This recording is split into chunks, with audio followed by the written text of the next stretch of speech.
2020 has been a year unlike any other. Uncertainty. It's scary times right now.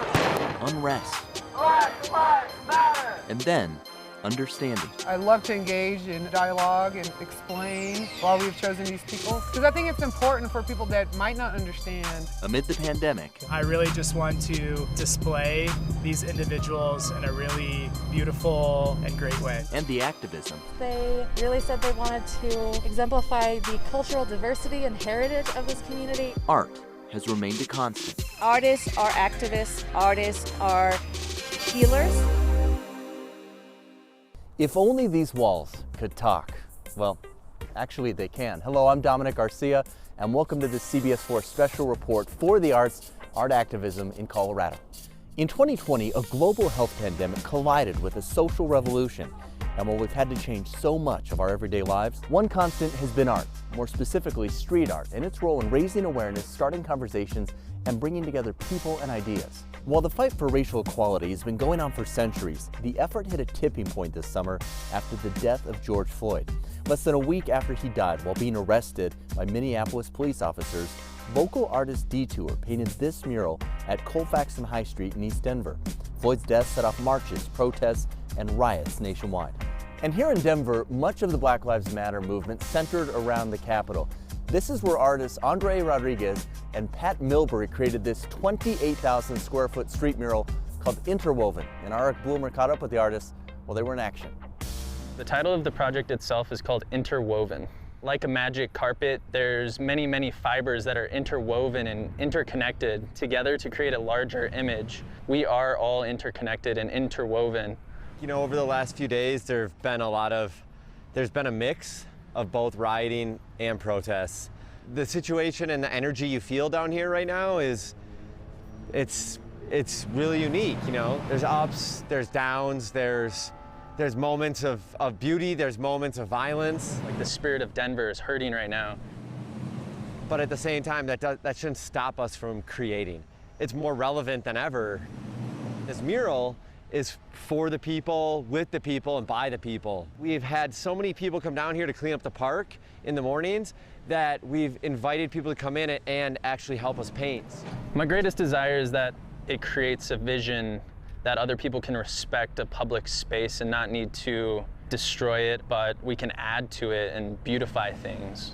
It's something that we all need. We are able to promote a message of love and hope and to inspire people to not only get out in the community, but to create and use your skills as an artist to put your message out there. We are all interconnected, and love is a prevailing force. Pat Milbury also worked on another large-scale piece nearby, and our Tori Mason talked with the artists who worked with the community to really memorialize the Black Lives Matter movement. This art piece is a positive reflection of what we have seen over the last several days. The answer to racial injustice isn't black and white. This is a central message, so this is the focus. It's the collaboration of every color, painting the same canvas. Taking differences and making something really unique together. The city asked Pat Milbury and Adri Norris to paint a statement in the street. Black Lives Matter, remember this time.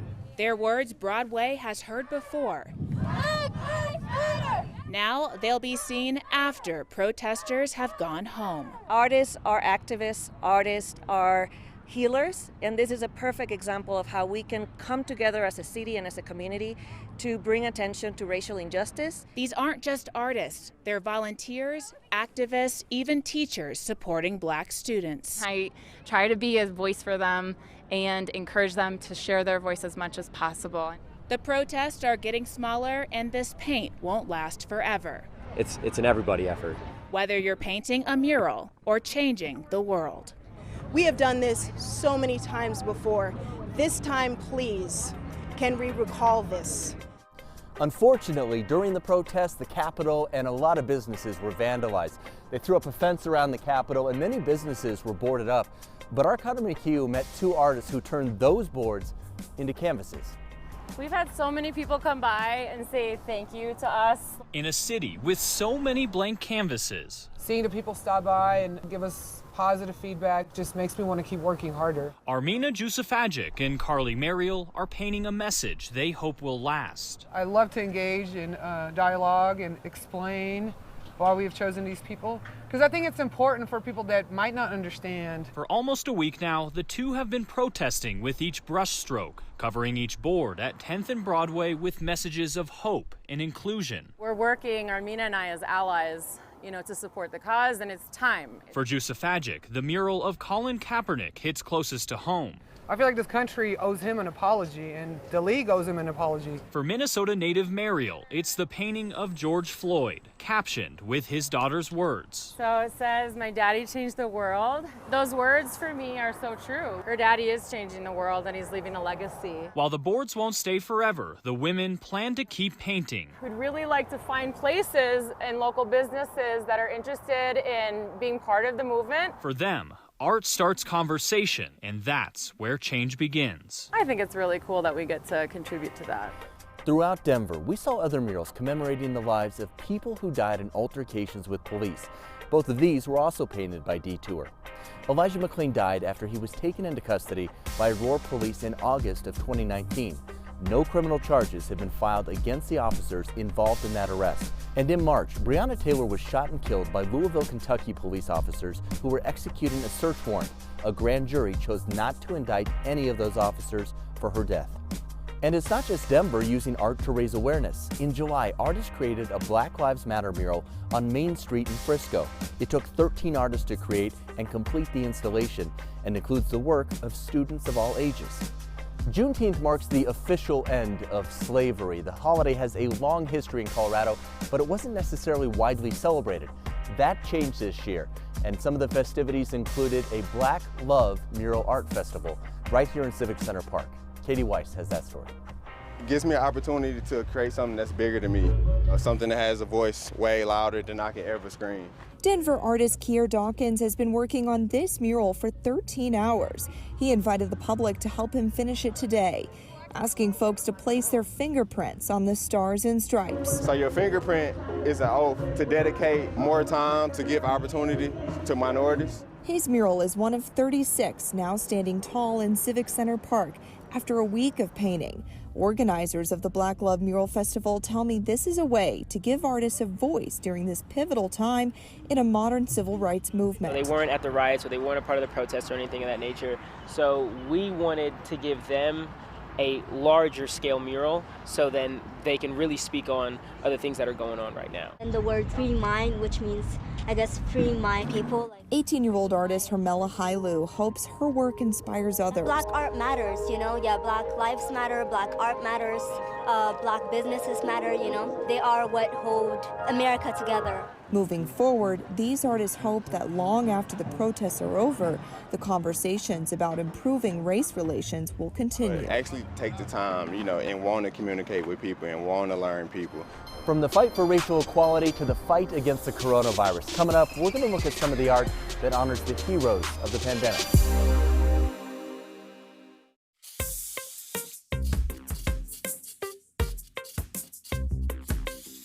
The COVID-19 pandemic turned our world upside down. It has claimed hundreds of thousands of lives and livelihoods.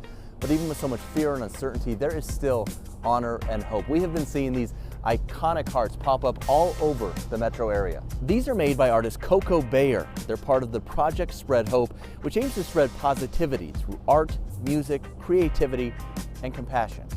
Amid the chaos, so many heroes have emerged.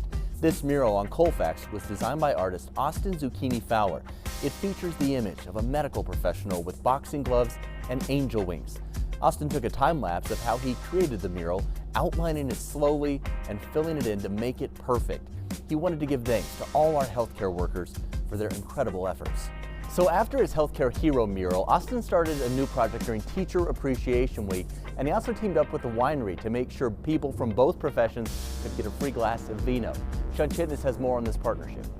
The reception was so positive of the first piece, and it really inspired me to do other works. What started as one image to honor healthcare workers has become many more photos and selfies shared worldwide with more murals for those on the front line. Austin's work captures the positive piece in that. Now on his third, Austin Zucchini Fowler wants to celebrate teachers, and he's teaming up with Bigsby's Folly to make it happen. I really just want to display these individuals in a really beautiful and great way. Winery helped spread the message of his art by offering free pints, then making bottles that also had his images. Half of those sales going to support the artist. Wine, art, they're things that bring people together. A small gesture of 50 jars became a gift of 3,000. It's been absolutely incredible, the reach that these pieces have made. On National Nurses Day, his art will be seen as a digital image on 3,000 billboards across the country. There's a lot of people out there that we need to thank for getting us through this time. While Bigsby's Folly waits to welcome back diners again,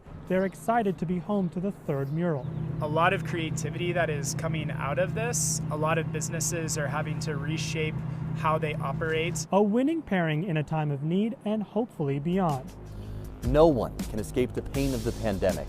There's a mural on the side of Bird Call's 5 Point restaurant in Denver. It was created by artist Lindy Zimmer, and she calls it "We're All in This Together." She says it's a mural of hope. It's about, we've got two hands inverted in a rainbow, motioning towards each other. We're not touching, but we're still connecting and we're still working together. Lindy said she's glad to bring out the vibrant colors at a time when many of us need to try and find the positives in life. These murals become a symbol of hope to those who are looking for a change. Up next, an interview with a man who's made it his mission to give artists a voice so they can inspire others to push for changes they want.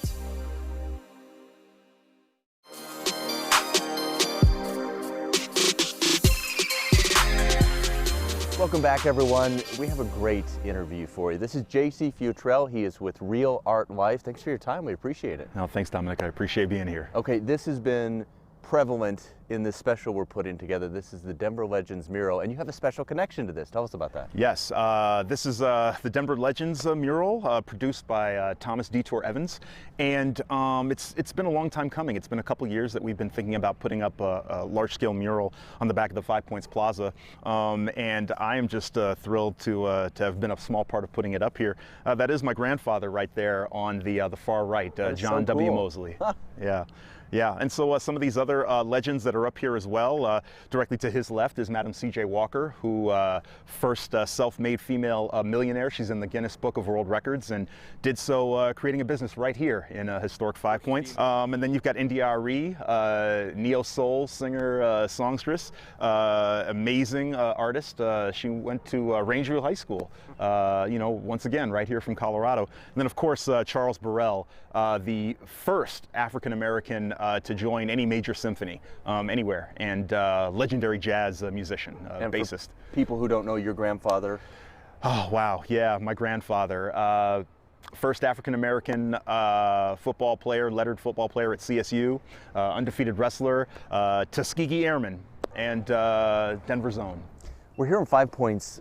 I'm walking around. I can't. The transformation of this place has been amazing, especially when you talk about art. You can't go anywhere, not just see something beautiful. Tell me kind of about that transformation. Yeah, the last, I'd say 5 years especially, have been huge as far as the push for public art in this neighborhood, going all the way into Rhino and beyond. You've got events like Crush Walls, Babe Walls. You've got a lot of different artists and muralists contributing to the cultural acuity of the city. And that push has been pretty strong recently, especially since May, with the protests around the murder of George Floyd, Breonna Taylor, Elijah McClain.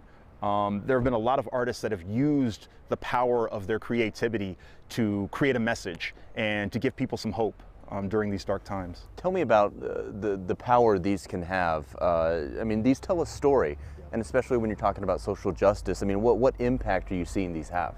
We're seeing these murals becoming a hub for grassroots organizers. We're seeing these murals become a symbol of hope to those who are looking for a change. When these murals are being created and when they're done, we find protests beginning or ending at these murals. We find people organizing around them. We find people rejuvenated and energized and inspired to do the work of social justice from having these symbols, from having hope. And it's just been a blessing to be a small part of helping to bring people together in that way. I feel like it could also be an education for someone who might not know, say, oh, hey, who's that? Oh, that's cool, and get the dialogue going. Absolutely. And so part of the reason why we have a Denver Legends mural is to remind this neighborhood and people who are just coming into this neighborhood that there is a rich cultural history to 5 Points and more that they should be aware of. There's a reason why this neighborhood is cool. It didn't become cool yesterday. This neighborhood's been cool since, you know, the early 1900s. Yeah. One thing that's interested me, you walk around here and there seems to be some sort of code between artists. I don't ever see these really, for the most part, be defaced or someone. So tell me about this kind of, is it an unwritten code or what's going on? Yeah, no, well, I mean, like these murals, they're for the community, by the community. A lot of times the community is actually asking the artists to come out and provide some kind of artistic contribution to help them out of these hard times. And so a lot of times the community is asking us to come in and create these things. And so there's ownership over that and pride taking over it too. You also work for an organization we've done several stories with, Redvine. Tell me about them and their mission. Yeah, so I'm the Director of Education at Redline Contemporary Arts Center, and our mission is very simple. We're trying to promote positive social change through the use of art. And it's been a blessing to be there. I'm in my 3rd year now. We have multiple programs that serve all kinds of different communities. We work with people experiencing homelessness. We work with young people here, right here in 5 Points in the schools. We supply artists with a space for 2 years to have a residency program. We're also a re-granter, meaning we provide economic and other infrastructure support for other grassroots organizations and artists just getting started. And so we're a social justice art center that does our best to support this community and all of Colorado for that matter. Yeah. Well, this has been great. Thank you so much for your time. We really appreciate it. Thank you, sir. And happy Thanksgiving. Yeah, happy Thanksgiving. All right, we'll be right back.